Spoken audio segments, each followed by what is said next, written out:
Ei, senhoras, ei, senhores, tudo bem? Saudações com a parte de Cristo. Esse canal é novinho. Se você está aqui, vê se você está inscrito nele, hein?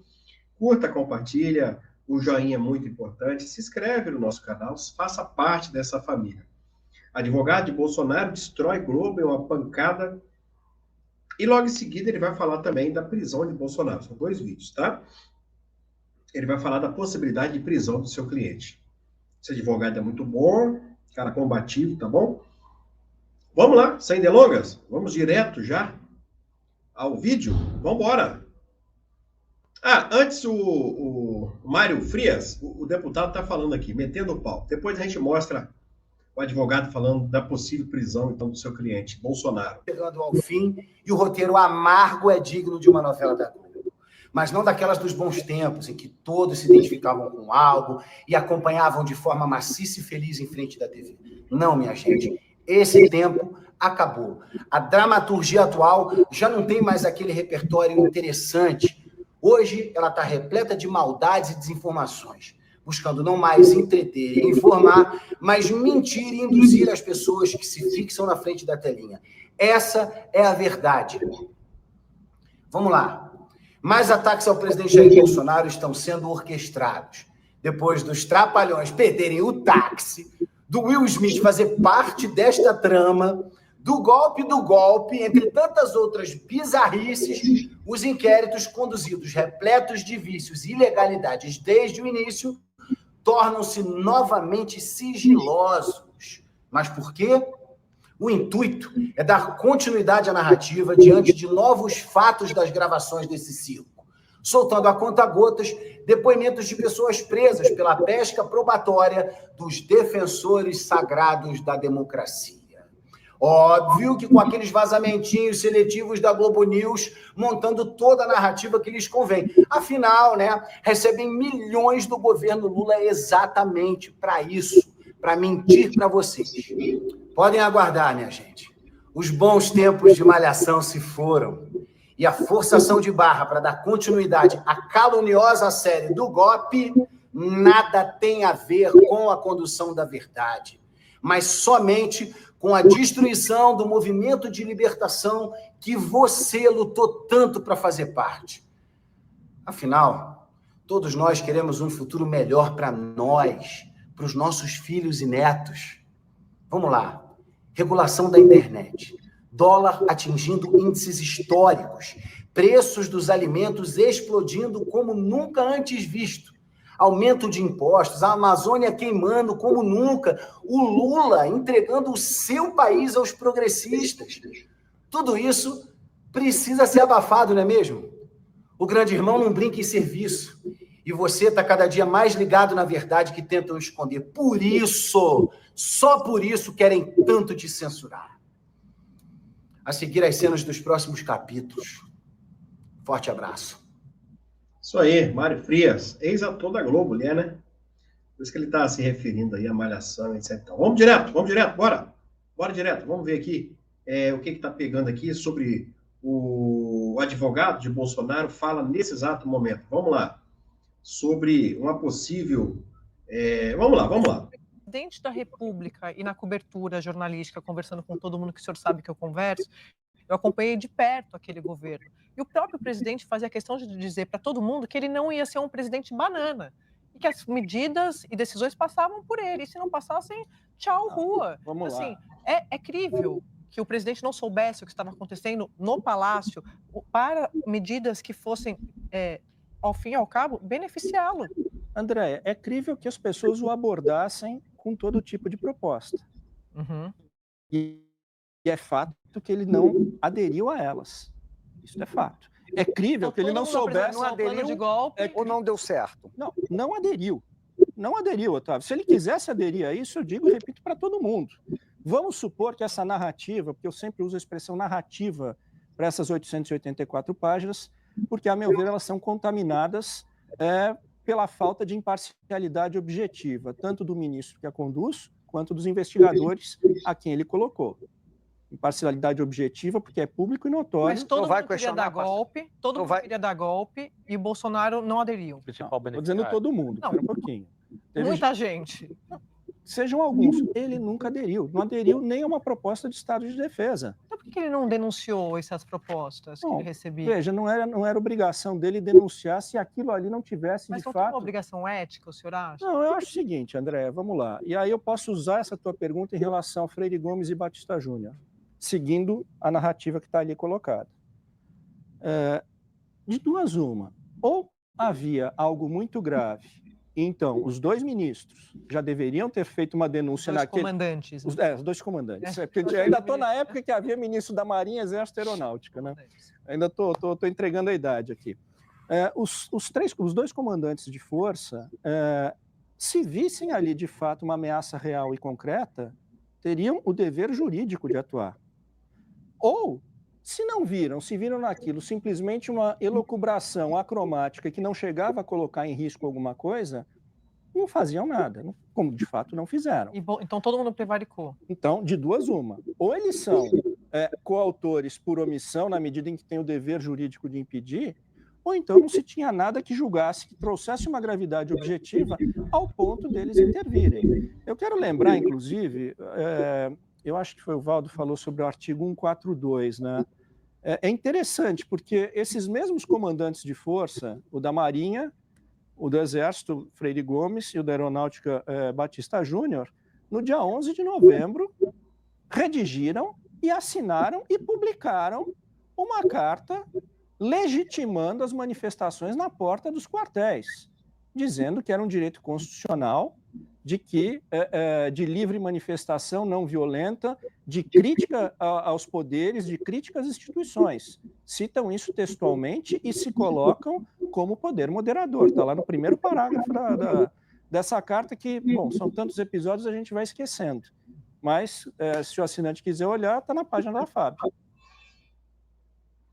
Tá aí. O que o colega advogado lá está dizendo? Veja bem, comandante do Exército, peraí que tem outro vídeo, que ele fala da prisão. Comandante do Exército, então, esteve com o Bolsonaro, a Globo está falando, que Bolsonaro, então, o convidou para dar um golpe, não é isso que eles estão falando? Tá. E o comandante do Exército não fez nada? Uai. Ô comandante, vamos dar um golpe? Você está preso. Você está preso agora. Simples. Vamos ver aqui, falar da prisão? Bora, a gente vai falar da prisão agora. Possível prisão, né? O senhor está trabalhando do ponto de vista de estratégia jurídica com prisão de Bolsonaro? Olha, não faria sentido que houvesse algum tipo de prisão.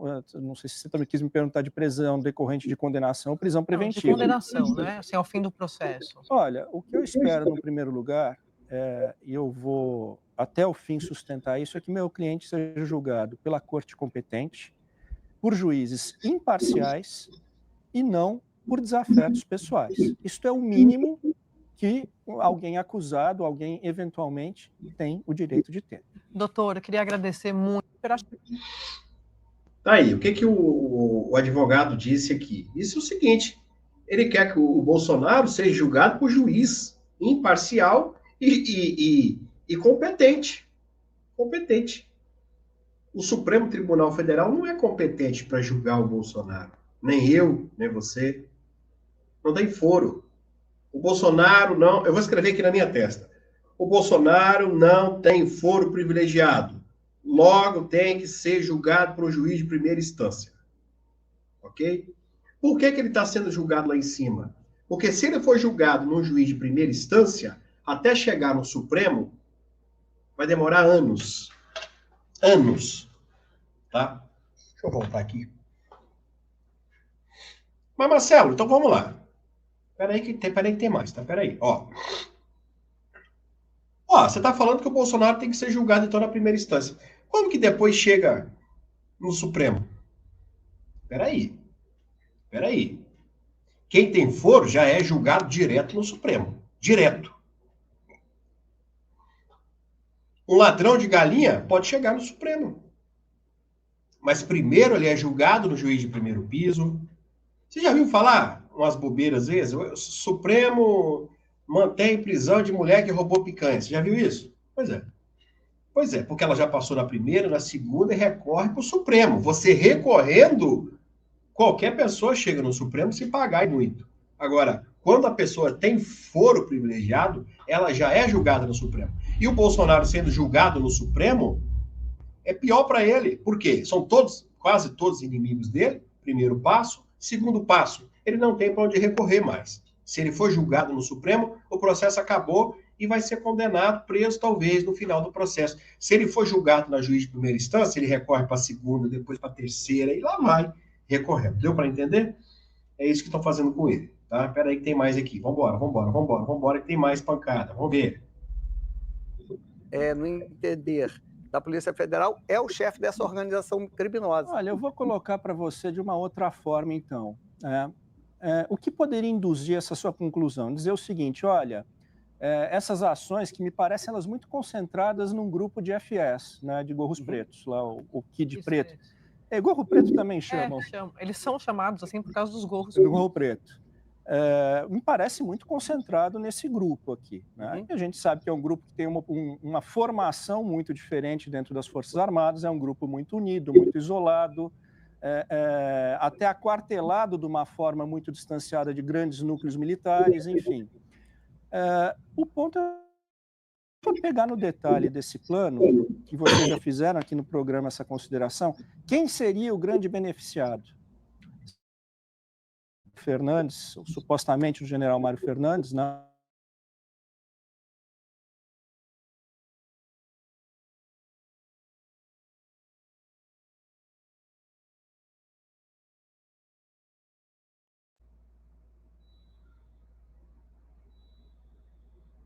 Se deu um problema lá no... Quem seria beneficiado seria uma junta que seria criada após a ação lá, a Operação Punhal Verde e Amarelo. E nessa junta não estava incluído o presidente Bolsonaro. Mas então seria um golpe para beneficiar. Agora ele está falando aquilo que eu falei para vocês. Tá. O que eu falei para vocês? Peraí, o vídeo não acabou não. Peraí, o que eu falei para vocês esses dias? Eu falei, então o Bolsonaro é vítima. Porque existia golpe em cima do golpe. Né? O Braga Neto ali comanda, e é isso que o advogado está falando, se tinha um grupo ali querendo dar um golpe, o Braga Neto estava comandando, mas o Heleno e tal, né? Assim que a Globo está falando, tá. E eles iam dar um golpe também no Bolsonaro. Então o Bolsonaro seria a vítima da história. Falei para vocês, aí, o advogado falando aí. Olha aí, interessante ele falando. Ó, eu vou até voltar um pouquinho de ver. Ó. O ponto é o seguinte, se a gente for pegar no detalhe desse plano, que vocês já fizeram aqui no programa essa consideração, quem seria o grande beneficiado?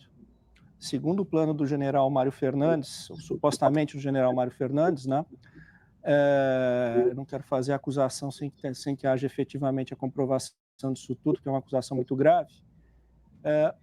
Quem seria beneficiado seria uma junta que seria criada após a ação lá, a Operação Punhal Verde e Amarelo. E nessa junta não estava incluído o presidente Bolsonaro. Mas então seria um golpe para beneficiar os militares na visão do Bolsonaro? Bom, não é nem na visão do Bolsonaro, é o que está escrito no arquivo. O senhor acha? É o que está escrito. Como advogado. Eu não conheço o general Mário Fernandes, mas o que está escrito no arquivo não beneficia o meu cliente. Aliás, ele está excluído deste arquivo. Então, ele, na visão do ex-presidente Bolsonaro, esse golpe de Estado seria dado... Se for verdade, eu não sei também se combinaram com os russos. Você coloca ali o nome de 20 pessoas numa relação, eu gostaria, inclusive, aliás, seria de rigor que você perguntasse a elas se elas foram abordadas. Escuta... Mas então o Bolsonaro seria bypassado? É só você ler. O senhor acha que sim? Sim. Sim, não tem o nome dele lá, ele não seria o beneficiado disso. Não é uma elucubração da minha parte. Isso está textualizado ali. Quem iria assumir o governo em dando certo esse plano terrível, né, que nem na Venezuela acho que chegaria a acontecer, não seria o Bolsonaro, seria aquele grupo. Ele seria atraído por esses militares. Bom, ou está na cara que ele não ia aderir. Então... Lembra que eu falei para vocês semana passada? Eu matei a charada logo. Eu falei o quê? O Bolsonaro é vítima, então, já que se existiu o golpe do golpe, o nome do cliente dele. Ele falou, eu não quero saber se Braga Neto está envolvido com isso, ou esse general aí, ou sei lá quem, se tem problema deles. Eu estou falando do meu cliente. O meu cliente não está no meio disso, não, filho. Olha que notícia. Olha que notícia. O Corinthians vai perder. O Corinthians vai perder agora torcedor, hein? Ministro Alexandre de Moraes, ó.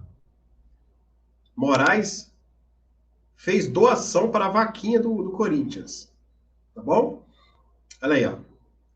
O ministro Alexandre de Moraes faz vaquinha. É, meu amigo. E o Corinthians faz ainda uma publicação aqui, hein? O que o Corinthians disse? Hã? Vou ler para vocês, hein? Em reconhecimento ao gesto, o ministro recebeu um certificado da organização do Corinthians que trazia a mensagem: você escreveu seu nome no coração do nosso estádio e contribuiu com o futuro do nosso Corinthians, da nossa torcida e da nossa casa. Então, tá aí o Corinthians se derretendo com o ministro Alexandre de Moraes. Uma informação triste que acaba de chegar para a gente: o próprio ministro Alexandre de Moraes, que tinha liberado o Anderson Torres de sair à noite para visitar a mãe, que estava em estado grave devido a um câncer no hospital, o câncer incurável, tá bom? Aí o ministro demorou meses para poder decidiu, e infelizmente a mãe do Anderson Torres acaba de falecer. Nossas condolências aí ao Anderson Torres e toda a sua família. Ela falecendo, volta de novo, a decisão do ministro cai por terra agora.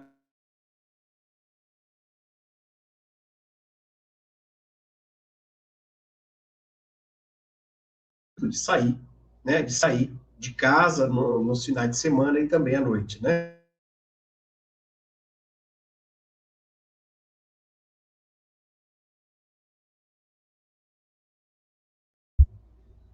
Né? Que uma mãe vê um filho com a tornozeleira no pé, um delegado da Polícia Federal, né? Infelizmente. Forte abraço, curta e compartilha.